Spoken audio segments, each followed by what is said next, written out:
नमस्कार, स्वागत है आप सभी को। आज की विषय है, कुत्ते ने भगवान शिव को बताए मनुष्य के 4 ऐसे घिनौने काम जो बहुत ही गंदे हैं पर सच है।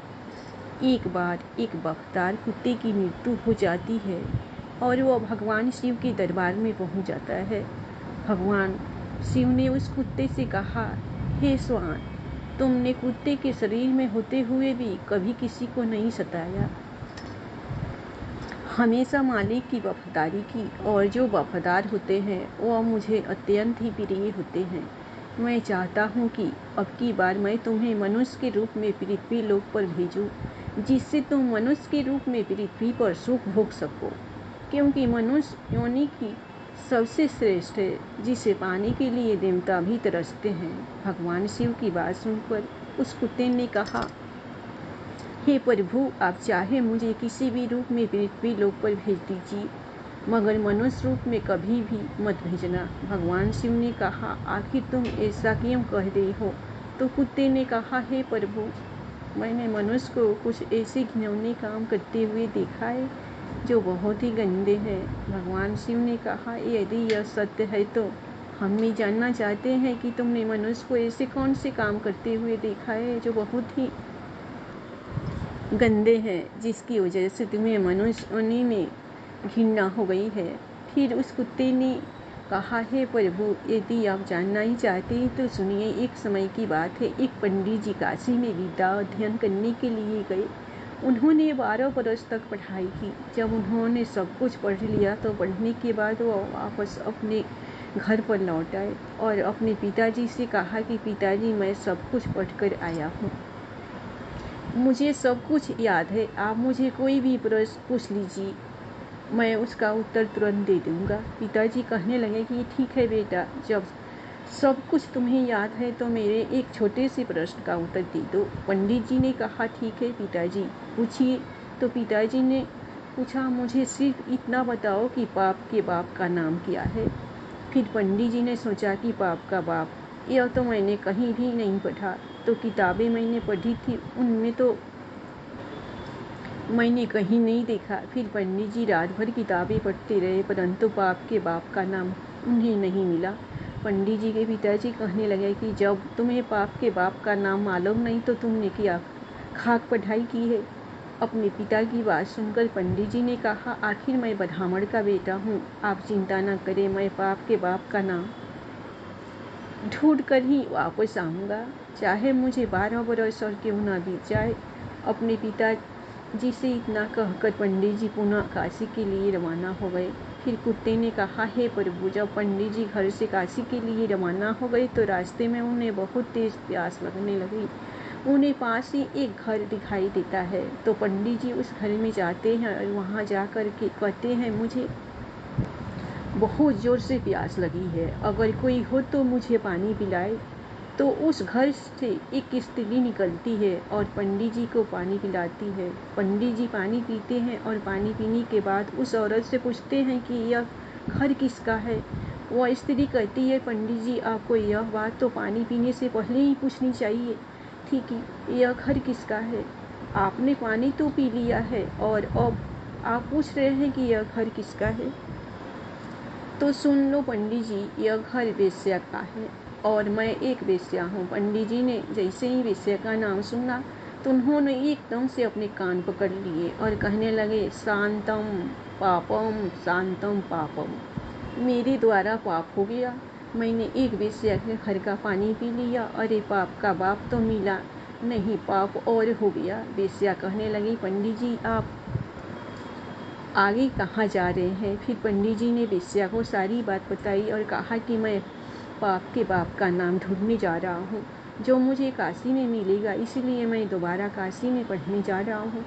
पंडित जी की बात सुनकर वेश्या ने सोचा कि 12 वर्ष जो काशी में पढ़ कर आए हैं तो भी इन्हें मालूम नहीं कि पाप के बाप का नाम क्या है और पुनः काशी में पढ़ने जा रहे हैं। जब यह मेरे पास आए हैं तो क्यों ना मैं इन्हें बता दूँ कि पाप के बाप का नाम क्या है। ऐसा सोचकर वेश्या पंडित जी से कहने लगी, पंडित जी, तुम्हें पाप के बाप का नाम मालूम करना है तो तुम्हें काशी जाने की कोई ज़रूरत नहीं है।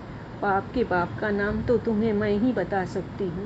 तब पंडित जी कहने लगे, यदि तुम मुझे यह नाम बताओ दो तो फिर मुझे इतनी दूर क्यों जाना पड़ेगा। वेश्या कहने लगी, ठीक है पंडित जी, मैं आपको पाप के बाप का नाम बता दूंगी, मगर आप बहुत थक चुके हैं। आप इतनी दूर चलकर आए हैं, इसलिए आप थोड़ी देर विश्राम कर लीजिए। तब तक मैं आपके लिए भोजन बना देती हूँ। फिर भोजन करने के बाद मैं आपको बता दूँगी पाप के बाप का नाम क्या है। फिर कुत्ता भगवान शिव से कहता है, हे प्रभु, जब वेश्या ने कहा कि पंडित जी पहले आप भोजन कर लीजिए, उसके बाद मैं आपको पाप के बाप का नाम बताऊंगी, तो पंडित जी कहने लगे कि मैं तेरे घर पर भोजन कैसे कर सकता हूँ। मैं भोजन कदापि नहीं करूँगा। मैंने पानी पी लिया है, उसका भी प्रायश्चित कर रहा हूँ। पंडित जी की बात सुनकर वेश्या कहने लगी, कोई बात नहीं है, मैं आपको दाल, आटा, घी, शक्कर दे देती हूँ, आप स्वयं बनाकर भोजन कर लीजिए। पंडित जी कहने लगे कि तुम एक वेश्या हो, मुझे तुम्हारे घर का तो सीधा भी नहीं लेना है। पंडित जी की बात सुनकर वेश्या कहने लगी, अगर पंडित जी आप मेरे हाथों से सीधा न लेंगे तो मैं आपको 10 सोने की मुहरी दूंगी। फिर पंडित जी सोचने लगे कि पाप के बाप का नाम तो पता नहीं कहाँ मिलेगा, यह मोहरे भी हाथ से चली जाएगी। यदि यह मुझे सीधा दे रही है तो कोई बात नहीं है, यहाँ पर कौन देख रहा है, मैं इसे सीधा ले लेता हूँ और अपने हाथों से भोजन बनाकर खा लूँगा। आगे कुत्ता भगवान शिव से कहता है, हे प्रभु, पंडित जी को इतनी देर तो सीधा लेने में तकलीफ हो रही थी, मगर 10 सोने की मुहरे के रूप में आकर पंडित जी की सारी तकलीफ खत्म हो गई और उन्होंने वेश्या के हाथ से सीधा ले लिया। पंडित जी आटा, घी, शक्कर लेने के बाद वो अपने हाथों से भोजन बनाने लगे। फिर कुत्ता कहता है कि प्रभु, जिस समय पंडित जी भोजन बना रहे थे तो वेश्या पुनः आती है और पंडित जी से कहती है, पंडित जी आपने मेरे घर का पानी पिया है, मेरे हाथों से सीधा भी लिया है, तो अब मैं आपके लिए क्या भोजन बना सकती। पंडित जी कहने लगे, तू एक वेश्या है, ज़्यादा मत बोल, तेरे घर का सीधा सामान ले लिया यही बहुत है, तेरे हाथ का बना भोजन मैं कभी नहीं कर सकता। फिर वेश्या कहने लगी, पंडित जी चिंता मत करो, यदि तुम मेरे हाथ का बना भोजन खा लोगे तो मैं तुम्हें उसके बदले में 10 सोने की मुहरी और दूंगी। पंडित जी सोचने लगे कि यदि मुझे खाना खाने के बदले में 10 सोने की मुहरी और मिल जाएगी तो मेरे पास 20 सोने की मुहरी हो जाएगी। पंडित जी ने कहा, कोई बात नहीं है, मैं खाना खा लेता हूँ, यहाँ पर मुझे कौन देख रहा है। फिर पंडित जी वेश्या से कहने लगे कि मैं तुम्हारे हाथ का खाना खा लूँगा, लेकिन तुम स्नान करने के बाद ही भोजन बनाना। वेश्या कहने लगी, ठीक पंडित जी, मैं स्नान करने के बाद ही भोजन बनाऊंगी। फिर 10 सोने की मुहरे देने के बाद वेश्या पंडित जी के लिए भोजन बनाना। फिर पंडित जी ने कहा, बस अब चली जाओ, मैं अपने आप भोजन कर लूँगा। तभी वेश्या कहने लगी, पंडित जी मैंने आपके लिए भोजन बनाया है तो अब भोजन भी मेरे हाथ से ही खा लो। पंडित जी कहने लगे, अगली उंगली पकड़ के हाथ मत पकड़, मैं तेरे हाथों से कभी भोजन नहीं कर सकता हूँ। एक वेश्या है। तभी वेश्या कहने लगी, पंडित जी यदि आप भोजन मेरे हाथों से खा लेंगे तो मैं आपको 20 सोने की मुहरी और दूंगी। पंडित जी सोचने लगे, अगर यह मुझे 20 सोने की मुहरी और दे देगी तो मेरे पास 40 सोने की मुहरी हो जाएगी। फिर पंडित जी वेश्या से कहने लगे, ठीक है, यदि तुम अपने हाथों से मुझे भोजन कराना चाहती हो तो अपने हाथों से मुझे भोजन खिला सकती हो। पंडित जी की बात सुनकर वेश्या ने पंडित जी को भोजन की थाली परोसी। सामने पंडित जी, उधर वेश्या और बीच में थाली। वेश्या ने निवाला लिया और अपना हाथ पंडित जी के मुंह की ओर बढ़ाया। वहीं पंडित जी ने भी वेश्या के हाथ से निवाला लेने के लिए अपना मुंह खोला। जैसे ही पंडित जी निवाला लेने वाले थे तभी वेश्या ने पंडित जी के गाल पर एक जोरदार थप्पड़ मारा। फिर पंडित जी आग बबूला हो गए और कहने लगे, तेरी इतनी हिम्मत, तू एक वेश्या होकर पंडित जी को थप्पड़ मारती है। तभी वेश्या कहने लगी, पंडित जी मैंने कोई अपराध नहीं किया है, अपराध तो आपने किया है। वेश्या ने पूछा, आप मेरे घर का पानी पीते हैं।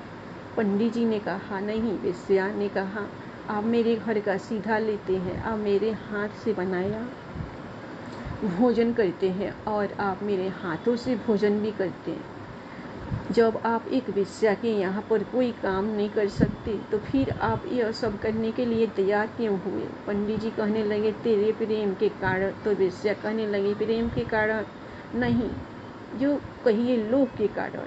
आपको 40 सोने की मोहरें दिखाई दे रही थी, इसीलिए आप मेरे घर का खाना खाने को तैयार हुए, मेरे हाथों से खाना खाने को भी तैयार हुए। वेश्या की बात सुनकर पंडित जी की आंखें खुल गई और वेश्या के चरणों में गिरकर पंडित जी कहने लगे, आप कोई वेश्या नहीं है, आप मेरी गुरु है, क्योंकि 12 बरस तक काशी में पढ़ने के बाद भी मैं आज तक नहीं जान सका कि पाप का बाप कौन होता है, और आपने मुझे मिनट में बता दिया कि पाप का बाप कौन है। और मैं समझ गया कि पाप का बाप लोभ होता है और मनुष्य को कभी भी लोभ नहीं करना चाहिए। वेश्या कहने लगी, पंडित जी, लोभ के कारण इंसान कितना नीचे गिर सकता है, यह सब आपने ठीक से समझ लिया। कुत्ता कहता है, हे प्रभु, इसलिए मुझे मनुष्य जाति से घृणा है, क्योंकि मनुष्य लोभ में आकर कितना भी बड़ा नीच कर्म कर सकता है। हे प्रभु, अब मैं आपको बताती हूँ कि मनुष्य भरोसे के काबिल भी नहीं होता, वह अपने स्वार्थ के लिए अपनों का ही खून कर देता है। फिर भगवान जी कहने लगे, वह कैसे? तो कुत्ता कहता है, प्रभु मैं बताता हूँ। एक बार की बात है, एक शहर में एक बहुत ही धनवान व्यापारी रहता था। उसके पास मेरे जैसा ही एक वफादार पालतू कुत्ता था। अचानक वह धनी व्यापारी बहुत ही गरीब हो गया और उसे अपने कुत्ते को छोड़ना पड़ा। उसने अपने एक साथी व्यापारी के पास अपने कुत्ते को गिरवी रखकर 10,000 रुपये का कर्ज लिया और उसने एक नया काम शुरू किया। और उसने अपने साथी व्यापारी से कहा कि जब तक मैं आपके 10,000 रुपये नहीं चुका देता तब तक मेरा वफादार कुत्ता आपके पास गिरवी रहेगा, और जिस दिन मैं 10,000 रुपये चुका दूंगा मैं अपने कुत्ते को वापस ले जाऊंगा। ऐसा कहकर वो व्यापारी वहाँ से चला जाता है। वहीं कुछ समय के बाद उसके साथी व्यापारी की दुकान में चोरी हो गई और चोर उसका सारा सामान चुरा कर ले गए। वहीं उस वफादार कुत्ते को पता चला कि दुकान में चोरी हो गई, तो वह कुत्ता चोरों के पीछे पीछे गया और उसने वो जगह देख ली जहाँ पर चोरों ने चोरी का सामान छुपाया था। फिर जगह देखने के बाद वह कुत्ता दुकान पर वापस आ गया। फिर सुबह जब व्यापारी सोकर उठा और अपनी दुकान खाली देखी तो वह एकदम से रो पड़ा। वहीं साथ में उसके घर वाले भी रोने लगे। व्यापारी तो बिल्कुल पागल सा हो गया, क्योंकि उसकी दुकान का सारा सामान चोरी हो गया था। लेकिन उधर वह कुत्ता बार बार मालिक का पजामा खींचता हुआ घर के दरवाजे की तरफ भागता रहा, जैसे वह कुत्ता उसके मालिक को घर के बाहर ले जाना चाहता हो। आखिर उसके मालिक के एक दोस्त ने उसको सलाह दी कि लगता है कि यह कुत्ता चुराई हुई चीज़ के बारे में सब कुछ जानता है, इसलिए आपको बार बार पकड़कर खींच रहा है। हमें कुत्ते के साथ इसके पीछे पीछे चलना चाहिए। फिर ऐसा सोचकर व्यापारी उस कुत्ते के पीछे पीछे चला गया। यह कुत्ता उस व्यापारी को उसी स्थान पर ले गया जहाँ पर उन चोरों ने उसका सामान छिपा रखा था। फिर उस जगह पर जाने के बाद उस कुत्ते ने ज़मीन खोदनी शुरू की और भौंकना शुरू किया। वह यह बात बताने की कोशिश की कि सामान यहाँ नीचे छिपा हुआ है। फिर व्यापारी और उसके दोस्तों ने वहाँ पर ज़मीन खोदी और अपना सारा सामान पा लिया। उसमें कोई भी चीज़ खोई हुई नहीं थी। सब सामान वैसे का वैसा ही था। मिल गया। व्यापारी अपना सब सामान पाकर बहुत खुश हुआ और घर आकर उसने कुत्ते के कान में कुछ लिखकर एक कागज़ लपेटा और उसके पुराने मालिक के पास भेज दिया। उसने उस कागज़ में लिखा था कि उसका कुत्ता बहुत वफादार है और कुत्ते की वफादारी की वजह से जो 10,000 रुपये का कर्ज तुमने लिया है मैं उसको माफ़ करता हूँ, क्योंकि तुम्हारे कुत्ते की वफादारी की वजह से ही मेरी दुकान का चोरी हुआ सारा सामान मुझे वापस मिल गया। इसलिए मैं आज तुम्हारे वफादार कुत्ते को अपने यहाँ से आज़ाद करता हूँ और इनाम के तौर पर 10,000 रुपये और कुत्ते के साथ भेजता हूँ। वह कुत्ता भी बहुत खुश हुआ कि आज मैं अपने मालिक के पास जाऊँगा। जब मेरे मालिक मेरी वफादारी की चर्चा सुनेंगे तो एकदम से खुशी से नाच उठेंगे। वहीं व्यापारी ने जब अपने कुत्ते को वापस आते हुए देखा तो उसने सोचा, लगता है मेरा दोस्त अपना पैसा वापस मांग रहा है, इसलिए उसने मेरे कुत्ते को मेरे पास भेजा है। मेरे पास अभी भी पैसे नहीं है, अभी तो मैं अपने नुकसान की भरपाई भी नहीं कर पाया हूँ, इसलिए मैं ऐसा करता हूँ कि मेरे घर का पता केवल इस कुत्ते को ही पता है।